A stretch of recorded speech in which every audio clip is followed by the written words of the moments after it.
గుండె సంరక్షణ కోసం మరింత జాగ్రత్త తీసుకోవడం అవసరం. ప్రకాశం, నెల్లూరు, కర్నూలు జిల్లాల్లో తొలిసారిగా ఆస్టర్ రమేష్ హాస్పిటల్స్ ఒంగోలులో అత్యాధునిక 160 స్లైడ్స్ UCT 780 స్కానర్ అందుబాటులోకి తెచ్చాయి. Computerised tomography, coronary angiography, CTCA దీనివల్ల సాధ్యమవుతుంది. CTCA పరీక్ష వల్ల గుండెకు రక్త సరఫరా చేసే కరోనరీ ఆర్టరీస్ కి జబ్బు చేసిందేమో తెలుసుకోవచ్చు. గుండెపోటు వస్తుందన్న దానికి అదే తొలి హెచ్చరిక. ఇతర పరీక్షలతో పోలిస్తే ఈ ఆధునిక పరీక్ష వల్ల ఎన్నో ఉపయోగాలున్నాయి. అసలు సమస్యని కరెక్ట్గా తెలుసుకుని తగిన వైద్యం చేసే వీలుంటుంది. గుండెకు సంబంధించిన ఏ సమస్య ఉన్నా ఆస్టర్ రమేష్ హాస్పిటల్స్ మీకు కొండంత అండ. మీరు పూర్తిగా విశ్వసించదగ్గ అత్యాధునిక ఆసుపత్రి ఇది. నమస్తే, P9 న్యూస్కు స్వాగతం. ప్రకాశం జిల్లా పరిధిలో నమోదైన మిస్సింగ్ కేసుల్లో ఈ నెలలో 42 కేసులు జిల్లా పోలీసులు ఛేదించారు. స్థానిక జిల్లా పోలీసు కార్యాలయంలో ఏర్పాటు చేసిన మీడియా సమావేశంలో జిల్లా SP R దామోదర్ వివరాలు వెల్లడించారు. వివిధ కారణాలతో కుటుంబాలకు దూరమైన వారిని దగ్గర చేర్చారు. కిడ్నాప్ చేసి తీసుకెళ్ళిపోవడం, అలాగే చదువుకున్నటువంటి స్టూడెంట్స్ 9 years 10 years ఉన్నటువంటి వాళ్ళు ఉన్నారు. అలాగే అమ్మాయిలు ఉన్నారు, ఇంట్లో బాల్య వివాహాలు చేస్తున్నారు అని చెప్పి పారిపోయిన వాళ్ళు ఉన్నారు, పెళ్ళిళ్ళు ఇష్టం లేకుండా చిన్న మైనర్లకి. అలాగే భార్యాభర్తల గొడవలు, అలాగే వేరే వేరే రీజన్స్తో తల్లిదండ్రులు కొడుతున్నారు, చదువుకోవట్లేదని చెప్పి కొంతమంది ఇండ్లు వదిలి వెళ్ళిపోవడం జరిగింది. సో దాంట్లో మనం ఒక స్పెషల్ టీమ్ని మేము ఫామ్ చేయడం జరిగింది, sub division wise. So Kanigiri, అలాగే మార్కాపూర్, దర్శి, ఒంగోలులో ఒక్కొక్క సబ్ డివిజన్ నుంచి ఒక సబ్ ఇన్స్పెక్టర్, ఒక 5 మంది సిబ్బందిని మేము టీములుగా ఫామ్ చేసి వీళ్ళ ఎక్కడెక్కడ మిస్ అయ్యారో, పర్టికులర్గా మేము ఉమెన్ ఎక్కడ మిస్ అయ్యారో వీళ్ళ మీద ఫోకస్ చేసాం. సో లాస్ట్ మంత్లో మనం 42 మందిని ఇలాగ మిస్ అయిన వాళ్ళని ఆ ఫ్యామిలీస్కి చేర్చడం జరిగింది. సో ఆ ఫ్యామిలీస్ అంతా కూడా ఈరోజు ఇక్కడికి రావడం జరిగింది. వాళ్ళందరూ కూడా వాళ్ళ ఫ్యామిలీస్తో రీయూనైట్ చేయడం వల్ల చాలా హ్యాపీగా మా పిల్లలు మాకు చేర్చారు పోలీసులు అన్నటువంటి కృతజ్ఞతా భావంతో వాళ్ళు ఉన్నారు. అందుకని ఒక స్పెషల్ టీమ్ వేసి ఈ పిల్లలందరినీ కూడా ఐడెంటిఫై చేశాం. సో వీళ్ళు వేరే వేరే ప్లేసెస్లో తప్పిపోయి అలాగే అలిగి వెళ్ళిపోయినటువంటి వాళ్ళని కూడా ఈరోజు ఆ కుటుంబాల దగ్గర చేర్చడం జరిగింది. అలాగే DGP గారు ఇచ్చినటువంటి ఇన్స్ట్రక్షన్స్ ప్రకారం స్పెషల్ టీములు ఫామ్ చేశాం. అలాగే కొన్ని ఫ్యామిలీస్కి ఆ పిల్లల్ని అందజేయడం జరిగింది, ఫ్యామిలీ మెంబర్స్ని. అలాగే రిమైనింగ్ రాబోయే రోజుల్లో కూడా ఇక స్పెషల్ టీమ్స్ అన్నీ ఫామ్ చేసి ఎవరెవరో మిస్సింగ్ అయ్యారు, ఇళ్లలోంచి వెళ్ళిపోయారు. అంటే ఇప్పుడు ఈ అబ్బాయి ఇంట్లో అమ్మ కొట్టింది, వీళ్ళ మదరు ఆయన మిలిటరీలో పనిచేశారు, వాళ్ళ నాన్న ఈ అబ్బాయిని ఒక దెబ్బ కొడితే అలిగి ఇతను రేణిగుంట రైల్వే స్టేషన్ వెళ్ళిపోయి ఉన్నారు అక్కడ. సో మనం ఇమ్మీడియట్లీ RPF వాళ్ళు పట్టుపెట్టారు. ఇక్కడి నుంచి ఫోన్ చేస్తే మళ్ళీ ప్లాట్ఫామ్ మీద తిరుగుతుంటే దిక్కు తెలియకుండా తిరుగుతుంటే ఎక్కడికి వెళ్ళాలి ఏంటనేసి మళ్ళీ మన టీం వెళ్ళింది, మళ్ళీ రెస్క్యూ చేసి తీసుకొచ్చాం ఈ అబ్బాయిని. అలాగా ఈ అబ్బాయిని పక్కింట్లో పనిచేసే ఒక అమ్మాయి వచ్చి ఈ బాబుని తీసుకెళ్ళిపోయింది. ఈ ఒక లేడీ, దయామణి అనే ఒక లేడీ, ఆమెకు తెలిసినటువంటి ఒక అబ్బాయితో కలిసి ఈ చిన్న బాబుని 10 months బాబు ఈ అబ్బాయిని తీసుకెళ్ళి కిడ్నాప్ చేసి తీసుకెళ్ళి గుడ్లూరు మండలం ఒక మామిడి తోటలో పెట్టడం జరిగింది. సో ఇమ్మీడియట్లీ మనం ఒక 5 టీములు ఫామ్ చేసాం ఆ రోజు.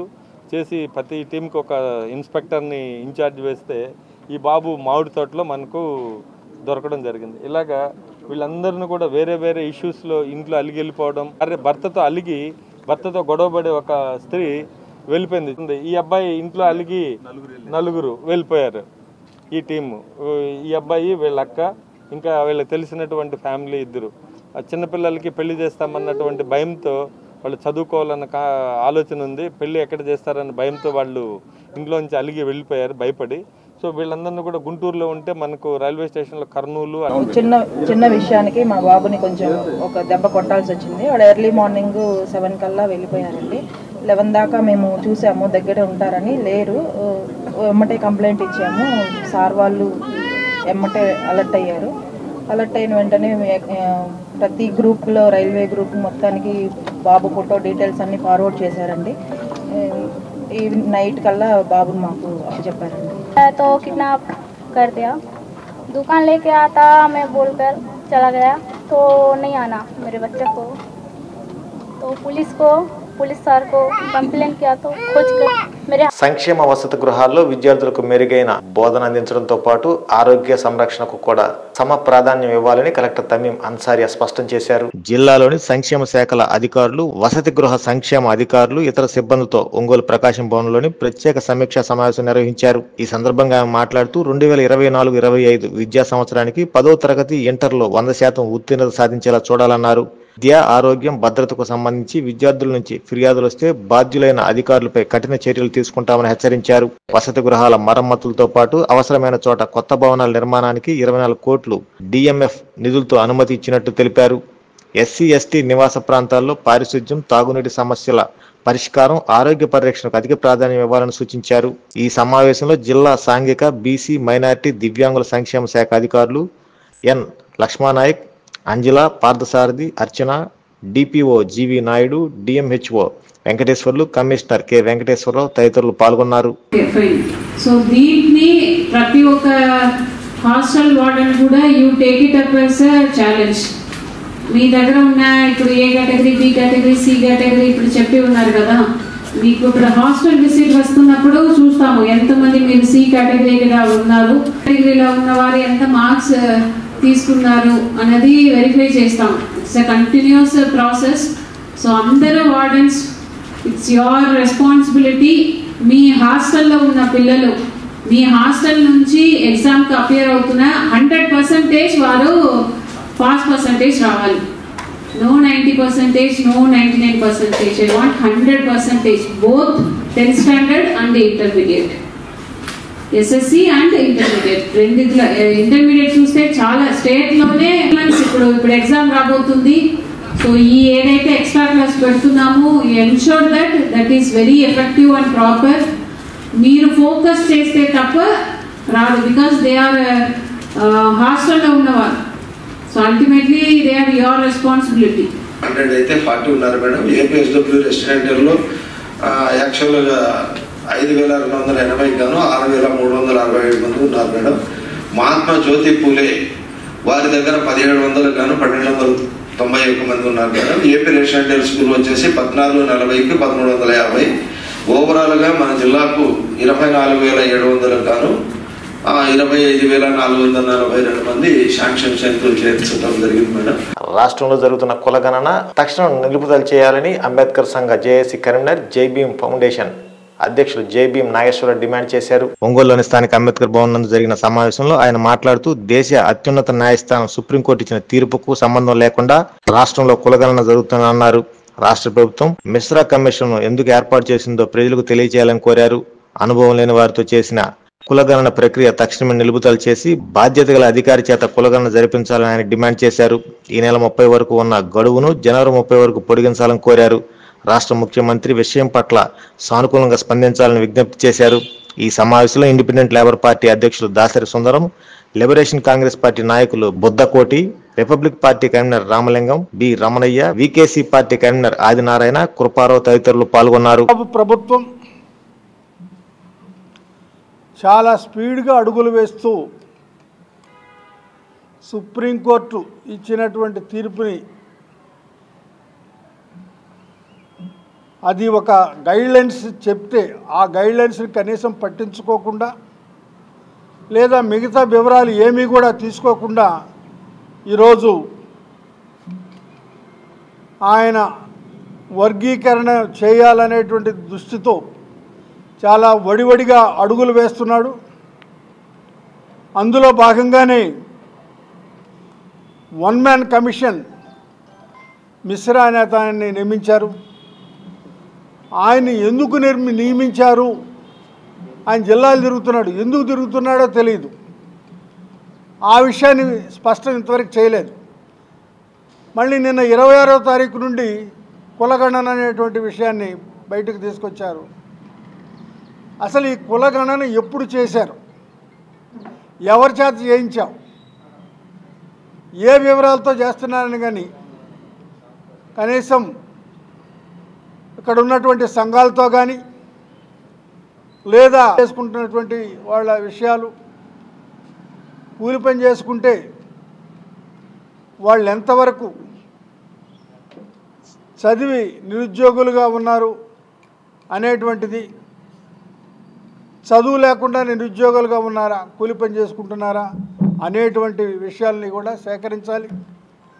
భూమి ఎలా ఉంది, భూమి ఉందా, భూమి పిత్రార్జితమా లేకపోతే ప్రభుత్వం ఏమైనా ఇచ్చినటువంటిదా అనే విషయాన్ని కూడా అందులో రికార్డ్ చేయవలసినటువంటి అవసరం ఉంది. లిడ్ క్యాప్ నిధులు ఎవరెవరికి వచ్చినాయి అనేటువంటి విషయాన్ని అందులో పొందుపరచాలి. ఎస్సీ కార్పొరేషన్ రుణాలని ఎవరెవరు పొందారు, ఎన్ని కుటుంబాలకు వచ్చింది, ఇంకా రాని కుటుంబాలు ఎన్నేటువంటి విషయాలు కూడా అందులో పొందుపరచాలి. కాబట్టి ఇలాంటివి అనేకమైనటువంటి కార్యక్రమం తీసుకున్నారు. అందువలన ఈ యొక్క కులగణనని వెంటనే ఆపాలి. మరలా బాధ్యత కలిగినటువంటి వాళ్ళ చేత అన్ని వివరాలు ఏమేమి కావాలో వాటన్నిటి పెట్టి విచారణ చేయాలి. ఆ తర్వాత మాత్రమే ఎంక్వైరీ స్టార్ట్ చేయాలి. కానీ ఈ యొక్క మిడిమిడి జ్ఞానంతో కానీ ఏమి ఇన్సఫిషియెంట్ ఇన్ఫర్మేషన్తో చేస్తే మాత్రం అది పద్ధతి కాదు అని ఈ సందర్భంగా చంద్రబాబు ప్రభుత్వానికి హెచ్చరిస్తున్నాం. కాబట్టి ఇది వెంటనే ఆపాలి. ఆపకపోయినట్టయితే మళ్ళీ దీనికోసం ఇంకొక ఉద్యమం అనేటువంటి తప్పనిసరిగా చేయవలసి ఉంటుంది. ఆ చేసే పరిస్థితిని తీసుకురావద్దని మాజీ ప్రధాని మన్మోహన్ సింగ్ మృతి దేశానికి తీరని లోటని కాంగ్రెస్ నాయకులు అన్నారు. స్థానిక పార్టీ కార్యాలయంలో సంతాప కార్యక్రమాన్ని నిర్వహించారు. ఒంగోలు అసెంబ్లీ నియోజకవర్గ సమన్వయకర్త బిఆర్ గౌస్ మాట్లాడుతూ మన్మోహన్ సింగ్ తన ఆర్థిక మేధస్సుతో దేశాన్ని ప్రగతి పదంలో నడిపించారని కొనియాడారు. పిసిపి ఉపాధ్యక్షులు శ్రీపతి ప్రకాష్, కొండపి నియోజకవర్గ ఇన్ఛార్జ్ సతీష్, ఉద్దండి మల్లికార్జునరావు, రసూల్ తదితరులు పాల్గొన్నారు.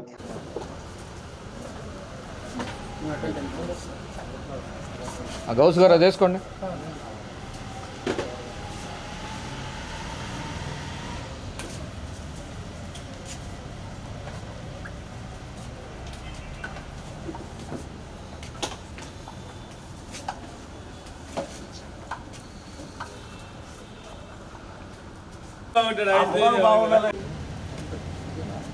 సింగ్ గారు జోహార్ మన్మోహన్ సింగ్ గారు, జోహార్ మన్మోహన్ సింగ్ గారు, జోహార్ మన్మోహన్ సింగ్. బాగుపడే విధంగా ఉండేది. ఆయన వెళ్ళిపోవడం కాంగ్రెస్ పార్టీకి తీరని లోటుగా భావిస్తూ ఈయన గతంలో ఆర్థిక వ్యవస్థని పురోగతి పట్టించి ఇక్కడ లోటు లేకుండా ఈ దేశంలో వ్యాపారం కూడలి సజావుగా నడిపి ఆయన ఆలోచనలని ప్రజల్లో పెట్టి అభివృద్ధి పదంలో నడిపించారని ఆయన ఆర్థిక వ్యవస్థ దెబ్బతినకుండా ప్రతిసారి ఆర్థిక వ్యవస్థ బలపడుతూనే వచ్చింది.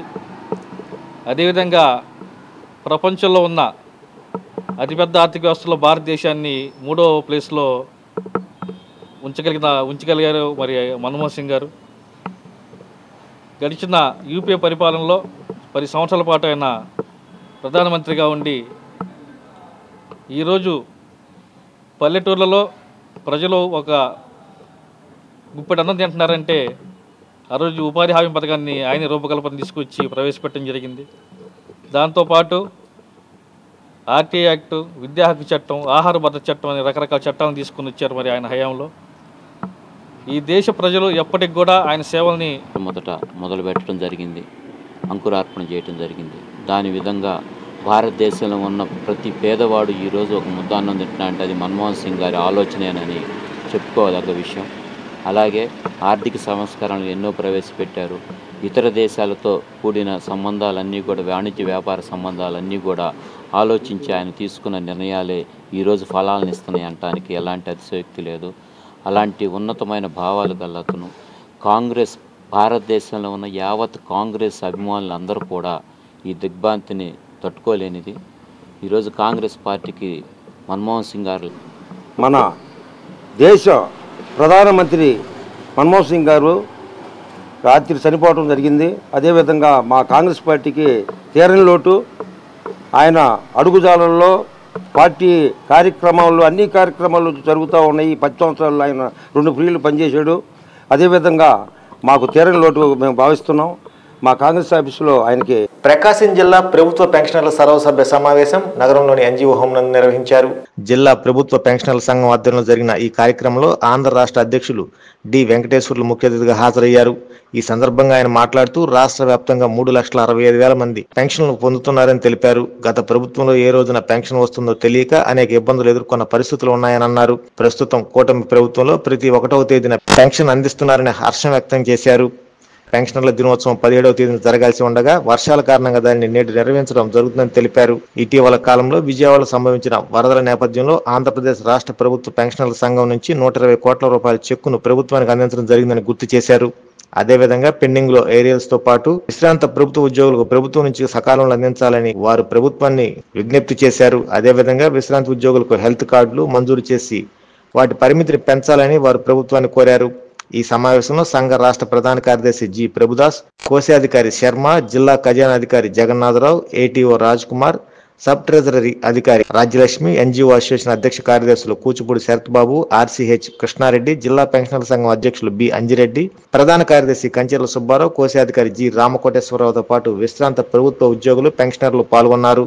సందర్భంగా ఈ సమావేశానికి అధ్యక్షత వహించిన ఒంగోలు జిల్లా అధ్యక్షులు బి అంకిరెడ్డి గారు, ప్రకాశం జిల్లా ఎన్జిఓ సంఘం అధ్యక్షులు శరత్ బాబు గారు, వాళ్ళ సెక్రటరీ రామకృష్ణారెడ్డి గారు, అలాగనే ఖజానా శాఖ అధికారులు జగన్నాథం గారు, వారి కార్యవర్గ సభ్యులు అందరికీ రాష్ట్ర ప్రభుత్వ పెన్షన్ సంఘం తరఫున ధన్యవాదాలు తెలుపుకుంటూ, ముఖ్యంగా నకరా గారు 17/12/1982లో మరుపురాని జడ్జిమెంట్ తీసుకురావడం వల్ల ఈనాడు రాష్ట్రంలో ఉన్న పెన్షన్లందరూ కూడా ఈ రకంగా సుఖ సంతోషాలతో ఉన్నారంటే ఆయన ఆ రోజు సుప్రీంకోర్టులో కేసు వేసి గెలవటం, దాని ప్రభావం వల్లనే ఈరోజు ఇంత పెన్షన్లు తీసుకుంటా మన రాష్ట్రంలో 3,65,000 పెన్షన్లు కూడా చాలా ఉత్సాహంగా ఉన్నారంటే ఆయనే కారకుడు. కాబట్టి ఆయన పెన్షన్ జాతి పిత.